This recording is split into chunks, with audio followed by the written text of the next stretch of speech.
مباراة جيسي مارش ومنتخب كندا مستمرة. شخصية مثيرة جدا عبد العزيز، مشوار تدريبي في كثير من التنقلات بين نيويورك ريد بولز، سالزبورغ، لايبزيغ، ليدز، والآن منتخب كندا منذ 2024 والأكيد أن هذا هو الانتصار الأكبر في المشوار التدريبي. يحتفل كأنه بطل قومي في كندا، يعني بالطبيعي الاحتفال بهذه الطريقة. أول فوز لمنتخب كندا، ضغوطات الوحيد اللي تعادل من الدول المستضيفة في مباراة الافتتاح.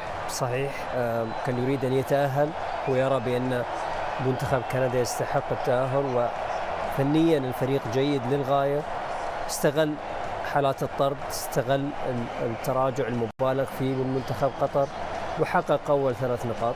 عموما هي نقاط جيدة بالنسبة لكندا، وتقريبا ضمنت التأهل إلى الدور القادم.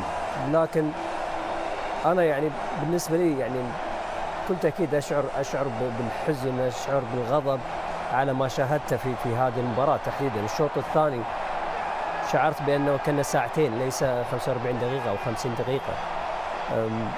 بإمكانك أن تخسر، وليست لدي أي مشكلة مع الخسارة، لكن اخسر وأنت تحاول، اخسر وأنت تقاتل، اخسر دون وجود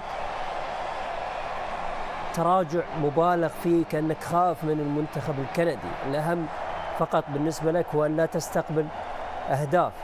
لكن أنت وصلت إلى كأس العالم، يجب أن تثبت نفسك كلاعب كمدرب، لأن بهذه الطريقة نحن للأمانة نجونا من منتخب سويسرا لولا تألق الحارس وضياع الكثير من الفرص لكانت أيضا نتيجة فيها خسارة. أعتقد بأن في كل مباراة يجب أن تدخلها على حسب إمكانيات اللاعبين الذين لديك، بأن تلعب بنفس التشكيلة. جيسي مارش يشير بالستة نحقق. والله ما أبي أتكلم والله. أنا صراحة ينرفزني هذا المدرب. صراحة أنا كمان محمد، يمكن هذا المدرب ده حتى في ليدز كان عليه علامات استفهام كبيرة جدا في طريقة احتفاله بعد تسجيل الأهداف. يمكن دخل في مشادات كثيرة جدا مع مدربين في البريمير ليج. بس من نادر نشاهد مدرب أمريكي يعني يحقق مشوار لا بأس به على المستوى الأوروبي مع أندية ممتازة، باستثناء برادلي. أنا أتفق معك تماما، ولكن طريقة الاحتفال كمدرب لازم يكون في احترام لمدرب الخصم.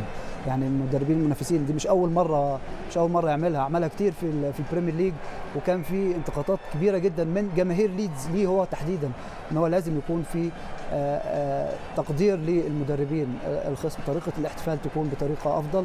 فأنا أشوف ان هو مبالغ في شاهدنا لقطته في الخلاف مع لوبيتيجي بعد صافرة النهاية. هذا شفناه بعد المباراة. هو دايما هي دي شخصيته، فأنا أشوف ان هو احتفالاته دايما مبالغ فيها، في احتفالاته بالاهداف، احتفالاته بالمكسب دايما مبالغ فيها. دي بعد المباراه يعني لو بتيجي بيقول له يعني مش لازم تنط ولازم تحتفل ولازم.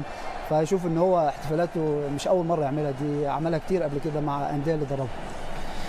هذا ما حدث مباشره بعد نهايه المباراه. الكثير من المشادات والالتحامات. عموما مره اخرى فانكوفر يحقق فيها منتخب كندا الانتصار بعد 10 سنوات من عدم الخسارة في فانكوفر، منذ الخسارة أمام المكسيك في 2016 لم يخسر في أي مباراة. هو يحقق الانتصار الأكبر والأول في تاريخه في المونديال ب6 أهداف دون مقابل.